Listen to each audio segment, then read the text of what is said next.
Pendant toute la semaine, nous sommes au Val d'Ajol, dans l'entreprise Debuyer. C'est Philippe Laruelle, le chef, qui va nous régaler.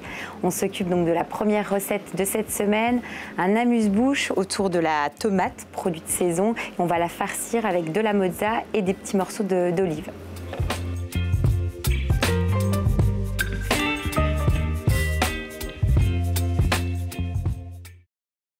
Donc là, Philippe, tu as récupéré des tomates. Alors, on n'est pas dans de la tomate cerise, hein, c'est de la tomate déjà... c'est ce qu'on appelle la tomate cocktail. D'accord, voilà. C'est l'intermédiaire entre la tomate traditionnelle et la tomate cerise.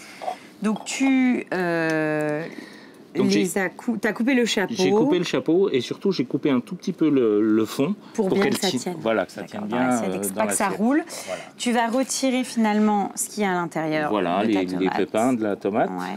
Donc voilà, simplement, hein, je les vide. Quand je les présente farcis, j'aime pas trop qu'il y ait de pépins. Donc je retire vraiment le maximum de pépins.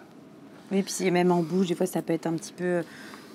pas gênant, mais en tout cas, dans cette recette-là, tu veux une farce assez lisse. Voilà. J'ai juste un tout petit peu les assaisonner. D'accord, donc de sel. De sel, oui.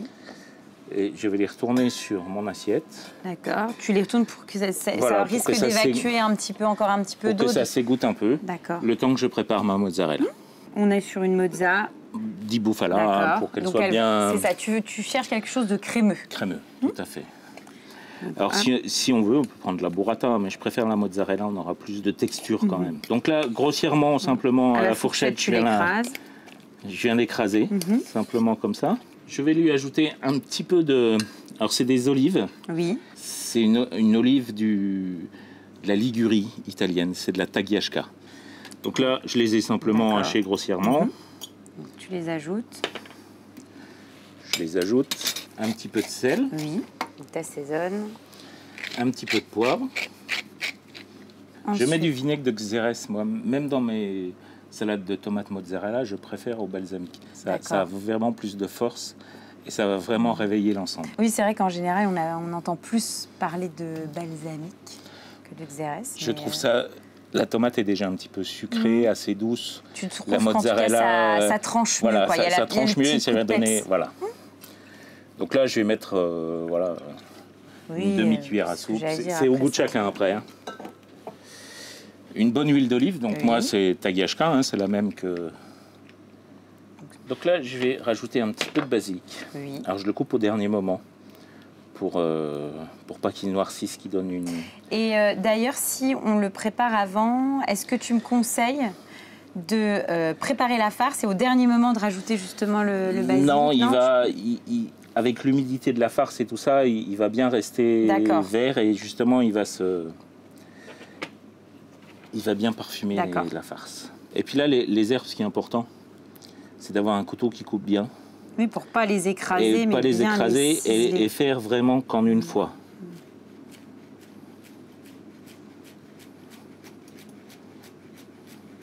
Oui, puis c'est pareil, il faut pas non plus trop les hacher, quoi. Deux là, petits voilà, coups de couteau, c'est bien. Concassé. Une planche sèche surtout. On a séché le basilic avant. Il faut pas le couper mouillé, sinon après on va vraiment l'écraser. Hop, et tu l'ajoutes donc à ta farce. Voilà. Hop, on mélange. Et là, je vais juste mélanger l'ensemble. Donc là, c'est bon, on va les farcir. Donc je peux prendre une douille, je peux prendre une poche, une douille. Ou une cuillère. Mais là, avec une cuillère, quand c'est des petits comme ça va bien aller. Oui, vu la taille de la tomate. Bon, ça, c'est une recette, pour le coup, là, tu as utilisé de la tomate cocktail. Oui. Mais on peut le faire avec, si on veut vraiment s'amuser avec des tomates cerises. Voilà, si on veut s'amuser avec des tomates cerises, il n'y a pas de problème. C'est possible. Et sinon, tu peux le faire avec une tomate classique, quoi. Avec une tomate classique en entrée, oui. Et ça, c'est quelque chose qu'on peut vraiment faire la veille, si on veut, ou le matin pour le soir. Et ça va bien se mélanger, ça va être bien frais. Tu me conseilles même à la limite de le préparer en avance? Ouais, au moins 2 heures avant, c'est toujours mieux. Je viens remettre le petit chapeau. C'est beau comme tout. Donc là simplement... tu as récupéré... C'est quoi, c'est de la roquette, ça? Oui. Mais une roquette un peu spéciale. Enfin, déjà, j'aime bien la roquette parce qu'elle est un peu poivrée. Elle a du peps aussi. Hein, c'est pas une salade sans goût. Donc, je vais simplement en mettre un petit peu. Bien évidemment, si on fait en entrée, on va t'en mets un peu plus. Là, on est vraiment plutôt sur de l'amuse-bouche. Voilà. T'es là pour décorer ton assiette. Puis c'est vrai que la roquette se marie très très bien et avec la mozza et avec la tomate, quoi. Donc simplement là, au milieu.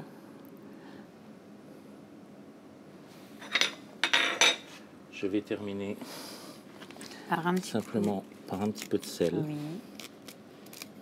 Un bon petit filet d'huile d'olive. Voilà, ça va légèrement assaisonner la salade. Oui, et puis en plus de ça, ça vient donner du peps. Et puis ça décore aussi ton assiette. Ça décore un peu l'assiette. Et voilà, donc on est sur une entrée fraîche de saison, puisque la saison de la tomate, c'est vraiment c'est en ce moment. Fin août, septembre, voilà. Donc, Eh ben on y va, on va la goûter. Bon, on y va? On y va?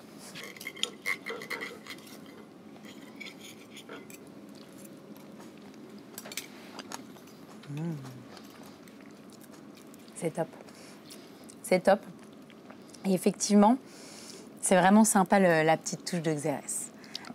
C'est vraiment ce qui apporte d'ailleurs un peu la petite touche supplémentaire à ta recette. Ça va lier l'ensemble. Exactement. On est vraiment sur quelque chose qui est très frais, de saison. Il y a quand même le côté gourmand avec la burrata, quoi. Franchement, c'est très très bon, quoi. C'est une autre façon de manger une tomate mozza. Exactement, c'est ça. C'est une belle alternative à la traditionnelle tomate mozza.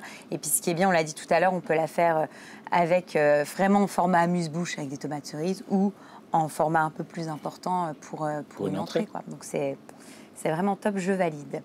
On fait quoi ensuite, chef? Alors on va faire une petite tartine de retour de cueillette. Après la cueillette de champignons, on va en faire une petite tartine assez gourmande avec une crème d'ail et quelques copeaux de foie gras cru dessus qui vont venir juste fondre comme ça au dernier moment.